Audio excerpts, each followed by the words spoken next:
ఇవాళ మార్నింగ్ నుంచి ఎక్కడ చూసినా కానీ ఈ 60 days grace period newses social media మొత్తం విపరీతంగా ఇండియా న్యూస్ తెలుగు ఛానల్స్ ఎక్కడ చూసినా 60 డేస్ గ్రేస్ పీరియడ్ అమెరికాలో ఉండే వాళ్ళకి జాబులు పోతున్నాయి. 60 డేస్ గ్రేస్ పీరియడ్ వాళ్ళు ఎట్లా సర్వైవ్ అవుతారు, 60 డేస్ గ్రేస్ పీరియడ్ అసలు వీళ్ళకి జాబ్ వస్తారా రాదా అని చెప్పి విపరీతమైన సోషల్ మీడియా మాత్రం రకరకాలుగా అయితే మార్నింగ్ నుంచి. ఎందుకంటే ఇప్పుడు ఈ మెటా న్యూస్ ఎప్పుడైతే బయటకు వచ్చిందో ఇంకప్పటి నుంచి ఏంటంటే మెటాలో కూడా చాలా H1Bకి సంబంధించినటువంటి జాబులు పైన అనేసి న్యూస్ విపరీతంగా సర్క్యులేట్ అయిందనమాట.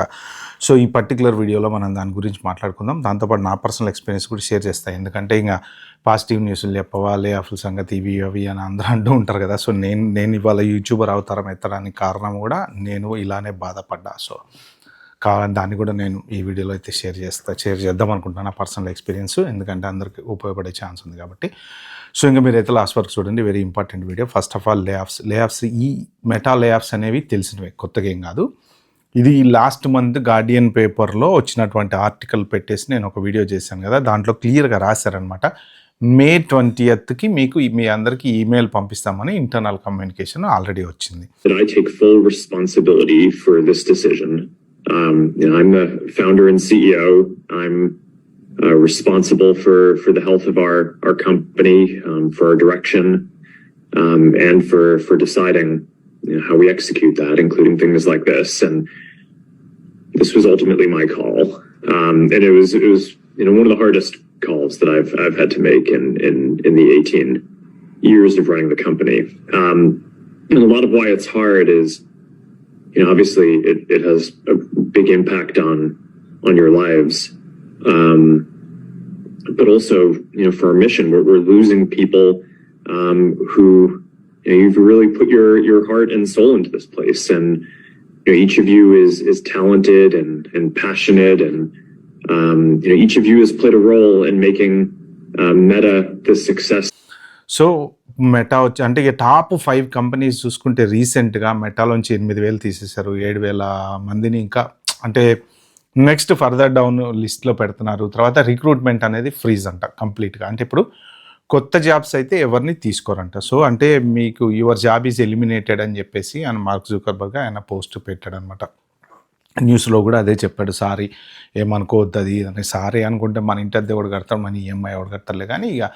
So end of the day ఏంటంటే మనం పడేటువంటి కష్టం కానీ, మనం కంపెనీకి ఉన్నటువంటి చూపించినటువంటి లాయల్టీ కానీ, మన హార్డ్ వర్క్ కానీ మనకి తల ఉంచుకొని మనం జాగ్రత్తగా పనిచేసి పెట్టి 2 రోజుల కన్నా డెలివరీ డేట్ కన్నా 2 రోజుల ముందే ప్రాజెక్ట్ కంప్లీట్ చేసి అంత చేసినా కానీ చివరికి ఏంటంటే ఒక కంపెనీకి ఎంప్లాయీ అంతే. ఇప్పుడు ఇండియన్ ఐటీ కంపెనీలు చూడండి, క్యాబులు ప్రొవైడ్ చేసినాయి, లంచ్లు ప్రొవైడ్ చేసినాయి, అవి ప్రొవైడ్ చేసినాయి. ఇప్పుడు చూస్తే 2 రోజుల నుంచి TCS వచ్చేసి బ్యాండ్ ఏ బ్యాండ్ బి అంట, 5% 2% 3%.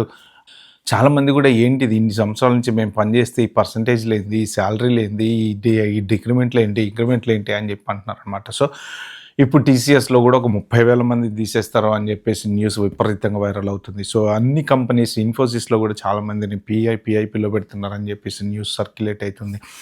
బట్ ఓవరాల్గా ప్రజెంట్ జరుగుతున్నది ఏంటంటే జస్ట్ క్లీనప్ జాబ్ అనమాట. ఆర్టిఫిషియల్ ఇంటెలిజెన్స్ వల్ల మీ జాబులు పోతున్నాయి అనేది 100% వాస్తవం కాదు. అదొక జస్ట్ సింపుల్ ఫేక్ న్యూస్. అది ఏంటంటే దానివల్ల పోతున్నాయి. ఎంతవరకు పోతున్నాయి? ఒక 10%. ఈ మిడిల్ మేనేజ్మెంట్ జాబులు అయితే ఏంటి, లేకపోతే ఈ కొన్ని డెవలపర్, జూనియర్ డెవలపర్ రోల్స్ ఏంటి, ఇవన్నీ. కాకపోతే వీళ్ళకి ఏంటంటే డబ్బులు కావాలి, ఇన్వెస్ట్మెంట్ చేయాలి. ఎక్కడ చేయాలి?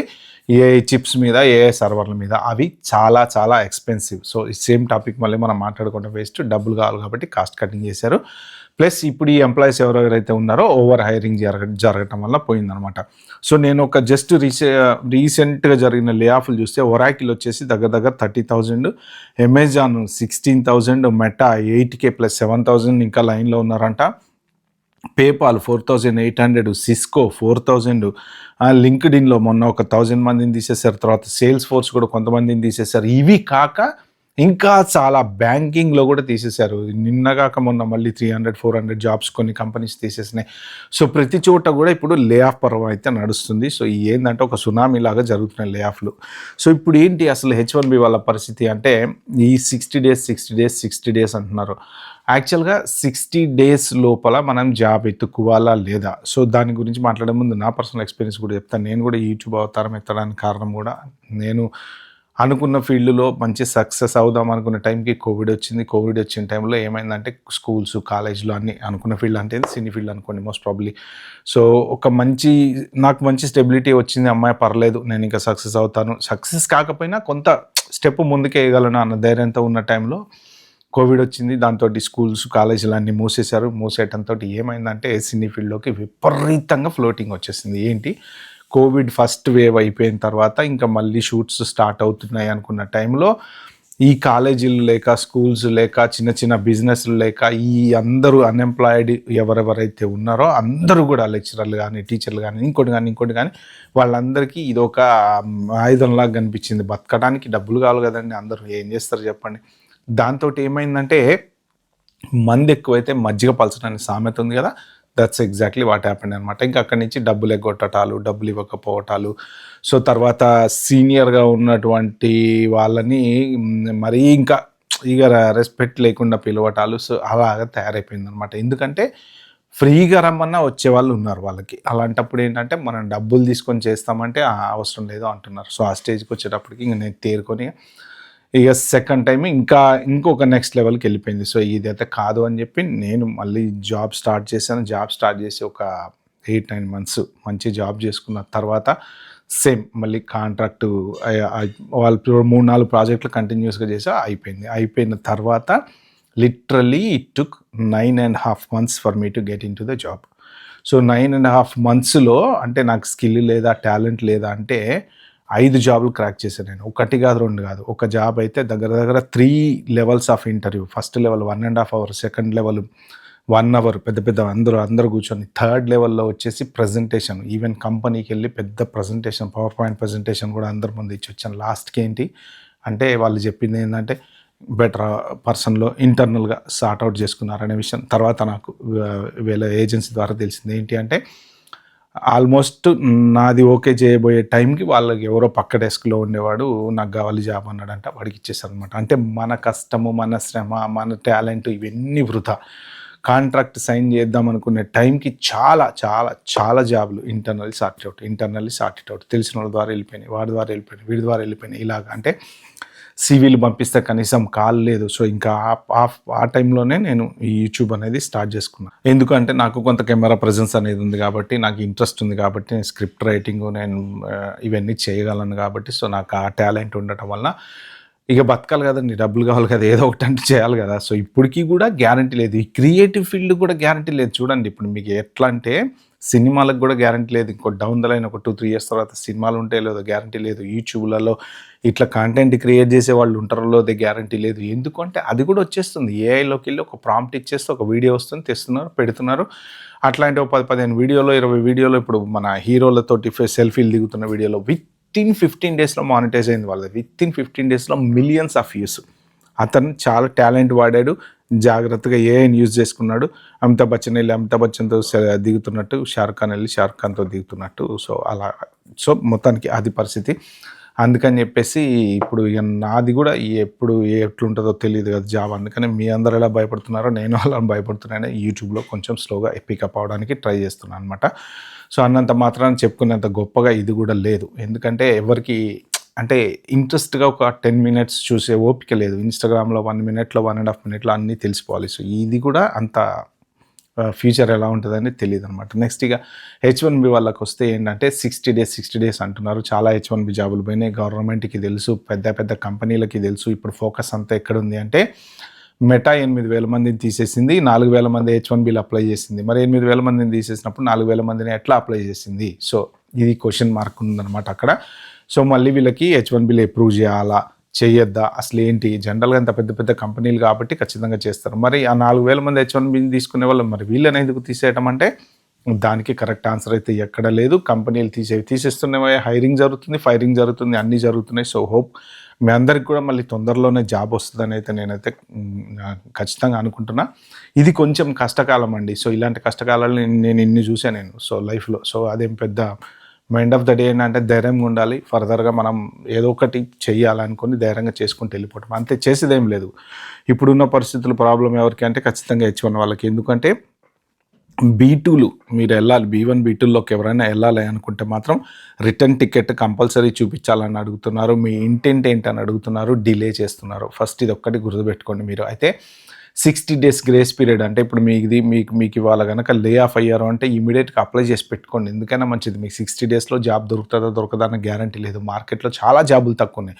దొరకదని నేను చెప్పను. అంటే జాబులు తక్కువ ఉన్నాయి కాబట్టి కాంపిటీషన్ ఎక్కువ ఉన్నాయి. మీరు ఇప్పుడు చూస్తే ఇప్పుడు నేను చెప్పిన లెక్కలో దగ్గర ఒక 1,00,000 మంది వచ్చారు కదా. సింపుల్గా చూసుకుంటే 1,30,000 మంది ఈ లాస్ట్ 6 monthsలో జాబులు పోగొట్టుకున్నారు. అంటే 1,30,000 జాబులు మళ్ళీ క్రియేట్ అయినాయి ఆ మార్కెట్లో? లేదు, 100% లేదు. చాలామంది క్రెడిట్ కార్డుల మీద బతుకుతున్నారు. సో లోన్ల మీద బతుకుతున్నారు. అంటే ఎవడో వచ్చి నా జాబ్ పోయిందని బయటకు వచ్చి చెప్పడు. ఉన్న వాళ్ళే ఉన్నాయి, పోయిన వాళ్ళు పోయినాయి. అయితే ఏంటంటే మీరు నెక్స్ట్ ఫర్దర్గా ఏమి ఆలోచించాలి అంటే నెక్స్ట్ జాగ్రత్తగా ఉండటానికి ఆలోచించండి. టూ మచ్గా మీ దగ్గర ఉన్న సేవింగ్స్ ఖర్చు పెట్టుకోకుండా ఉన్నంతలో రీజనబుల్గా ఈ 60 days గ్రేస్ పీరియడ్ని కూడా మీరు ఏంటంటే B2కి కనుక వెళ్తున్నారు అంటే మాత్రం ఖచ్చితంగా ఇప్పటివరకు ఉన్నటువంటి సోషల్ మీడియాలో ఉన్నటువంటి ఇన్ఫర్మేషన్ ప్రకారం వాళ్ళు B2 యాక్సెప్ట్ చేయట్లేదు H1 నుంచి. ఒకవేళ మీరు చేంజ్ ఆఫ్ స్టేటస్ పెట్టేసుకొని పెండింగ్లో B2 పెండింగ్లో ఉన్నప్పుడు మీరు అమెరికాలో ఉండొచ్చు, మీరు జాబ్లు ఎత్తుకుంటున్నారు. మళ్ళీ మీకు జాబ్ వచ్చి కనుక మళ్ళీ H1 అప్లై చేసుకున్నారనుకోండి. సో ఒకప్పుడు B2 మీద ఉండి B1 మీద ఉండో జాబ్లు ఎత్తుకోవచ్చని అటార్నీలు కూడా చెప్పారు. కానీ ఇప్పుడున్న సిచ్యువేషన్లో ఏంటంటే ఆ సెక్షన్ని ఆర్కైవ్ చేసేసారు. USCISలో ఎవరన్నా కౌంటర్ చేస్తారేమో అన్న ఉద్దేశంతో ఆ సెక్షన్ని ఆర్కైవ్ చేసేసారు. కాబట్టి మీరు మళ్ళీ B2 స్టేటస్ పెండింగ్లో ఉండగా మళ్ళీ మీరు H1కి చేంజ్ ఆఫ్ స్టేటస్ పెట్టుకుంటే రాకపోయేటువంటి ఛాన్స్ ఉంది. కాబట్టి మీరు ఆప్షన్స్ చూసుకోండి. విజిట్ వీసా B1 B2కి వెళ్ళేదానికంటే మీరు స్టూడెంట్ వీసాకి F1లోకి మారటానికి బెస్ట్ ఏమో అని నేను అనుకుంటున్నా. ఎందుకంటే అట్లీస్ట్ మీరు ఒక హయ్యర్ డిగ్రీ అంటే ఇప్పుడు మీకు ఉన్న డిగ్రీ కన్నా హయ్యర్ డిగ్రీ ట్రై చేయండి. మళ్ళీ సేమ్ అదే లెవెల్ డబుల్ మాస్టర్స్లోకి వెళ్ళినట్టు ట్రై చేయమాకండి. సో ఒకవేళ H1 వాళ్ళు ఎవరైనా జాబులు పోయిన వాళ్ళు ఉంటే వేరే ఇంకా వీసాస్ ఏమైనా ఉన్నాయా, లేకపోతే ఇప్పుడు మీకు మీ పార్ట్నర్స్ కనుక H1 ఉందనుకోండి, మీరు H4కి వెళ్ళడానికి ట్రై చేయండి. సో ఇలాంటి ఆప్షన్స్ అన్నీ ఎత్తుక్కోండి. కానీ వీలైనంత వరకు B1 B2 visit visa avoid చేయడానికి ట్రై చేయండి. లేదా ఇంకా మీరు ప్రిపేర్ అయిపోయి ఇంకా ప్లాన్ బి పెట్టుకొని ఓకే ఇక మనకు సిచ్యువేషన్ బాగాలేదు, జాబులు వచ్చే పరిస్థితి లేదు, నేను ఆల్రెడీ ఒక 4 నెలలు ట్రై చేసా, 3 నెలలు ట్రై చేసా అనుకుంటే మీరు బ్యాకప్ ఆప్షన్ కింద B2 తీసుకోండి. సో మేము ఇట్లా ప్యాకింగ్ బ్యాగ్స్ అని చెప్పండి వాళ్ళకి, మీ రిటర్న్ టికెట్ వాళ్ళకి చూపించండి. మీరు లోపు పర్ఫెక్ట్గా ప్లాన్ చేసుకొని పెట్టుకోండి. ఒకవేళ మీకు H1 మళ్ళీ జాబ్ వచ్చి H1 అప్లై చేస్తే లక్కీగా ఫైన్. అట్లాంటి సిచ్యువేషన్లో ఏంటంటే కౌన్సిలర్ ప్రాసెసింగ్ ఇస్తున్నారు అని చెప్పేసి విన్నా నేను. సో అది మరి ఒక్కసారి చూసుకోండి. కౌన్సిలర్ ప్రాసెసింగ్ ఇచ్చారంటే 100K పడ్డట్టే డెఫినెట్గా. సో ఈ మధ్యన 2025లో అప్లై చేసిన వాళ్ళకు కూడా 100K RFEలు పడుతున్నాయి అని చెప్పేసి కూడా నాకు కామెంట్లు పెట్టారు ఇన్స్టాగ్రామ్లో. మెయిన్ మీరు F1 వీసా కానీ లేకపోతే O1 వీసా కానీ ఇలాంటి వెళ్ళడానికి ట్రై చేయండి. B1 B2 మాత్రం వీలైనంత వరకు అవాయిడ్ చేయడానికి ట్రై చేయండి. ఇప్పుడు ప్రజెంట్ ఏంటంటే ప్రతి దాంట్లో కూడా ఈ AI వచ్చి దూరుతుందండి. ఒక్క IT జాబ్లోనే కాదు, ఇప్పుడున్న టైంలో మీరు ఇండియాలో కూడా కొంత ప్రస్తుతానికి మీ ఇండియాలో మార్కెట్ రీజనబుల్గా ఉంది. కానీ జాబ్ రిక్రూట్మెంట్ అక్కడ కూడా అంత చెప్పుకునేంత గొప్పగా ఏం లేదు. సో ఒక సిచ్యువేషను కోవిడ్ టైంలో ఫస్ట్ 2-3 months ఎట్లయితే రఫ్ ఆడిచ్చింది, తర్వాత విపరీతంగా ఇలా జాబులు పెరిగినాయి కదా. సో అప్పుడు 2 జాబులు 3 జాబులు వద్దన్న జాబులు. సో ఇప్పుడు ఏమైందంటే మొత్తం డ్రై అయిపోతుంది, ఆ మార్కెట్ అంతా డ్రై అయిపోతుంది. సో దీనికి దెబ్బ అక్కడి నుంచి వచ్చిందనమాట.